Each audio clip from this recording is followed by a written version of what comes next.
ഡൽഹി യാത്രൻ്റെ രണ്ടാമത്തെ ദിവസം ഞങ്ങൾ നേരെ പോണത് ഓട്ടോ വിളിച്ചിട്ട് ഓട്ടോയിൽ കണ്ടില്ല മിനിമം 6 ആൾക്കാരുണ്ടാവും. ഞങ്ങൾ നേരെ പോണത് അഫ്സീർ ഭായിൻ്റെ അടുത്തേക്ക്. ഞങ്ങൾ ഡൽഹിയിൽ നിന്ന് വണ്ടി എടുക്കുമ്പോൾ അഫ്സീർ ഭായിനായിട്ടാണ് ഡീൽ ചെയ്യൽ. അങ്ങനെ ആളെ കാണാനാണ് പോകുന്നത്. ഒരു ഫോർച്യൂണർ ഇങ്ങനെ പറഞ്ഞു വെച്ചിട്ടുണ്ട്. അപ്പോൾ അതിൻ്റെ കാര്യങ്ങൾ നോക്കാൻ വേണ്ടിയിട്ടാണ് പോകുന്നത്. ഞങ്ങളവിടെ ലൊക്കേഷനിലെത്തി. ഫ്ലാറ്റിൻ്റെ ഉള്ളിലാണ് വണ്ടി ഉള്ളതെന്ന് പറഞ്ഞിരുന്നത്. അങ്ങനെ അത് കാണാൻ വേണ്ടിയിട്ടുള്ള പോക്കാണ് ഈ പോകുന്നത്. അതാണ് അഫ്സീർ ഭായിട്ട് ആ കളർഫുൾ ആയിട്ടുള്ള ആളങ്ങനെ തന്നെ കേട്ടോ, ഫുൾ കളർഫുള്ളാണ്. ഈ ബ്ലാക്ക് ഫോർച്യൂണർ ആയിട്ട് നമുക്ക് സെറ്റ് ആയത്. അങ്ങനെ കാര്യങ്ങളൊക്കെ സംസാരിച്ച് ഡീലാക്കി അഫ്സീർ ഭായിൻ്റെ ഒക്കെ മാഷാഅല്ലാ ബിസ്മി ചൊല്ലിക്കാണ്ട് ചാവി വാങ്ങി. ഇനി നമുക്ക് കറങ്ങാനുള്ളത് ഈ ഫോർച്യൂണറിലാണ്.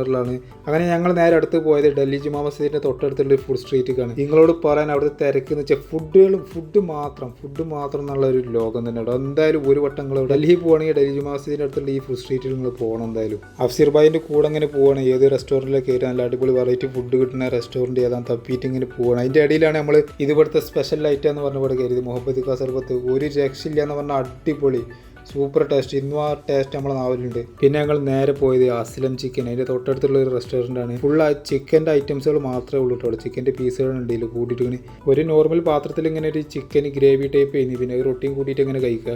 അടിപൊളി ഒരു കിഡിലൻ ടേസ്റ്റ് ചെയ്തിട്ടത്. അങ്ങനെ അഫ്സീർ ഭായി നമ്മളെല്ലാവരും ഫുൾ ടീം അവിടെ ഉണ്ടായിരുന്നു.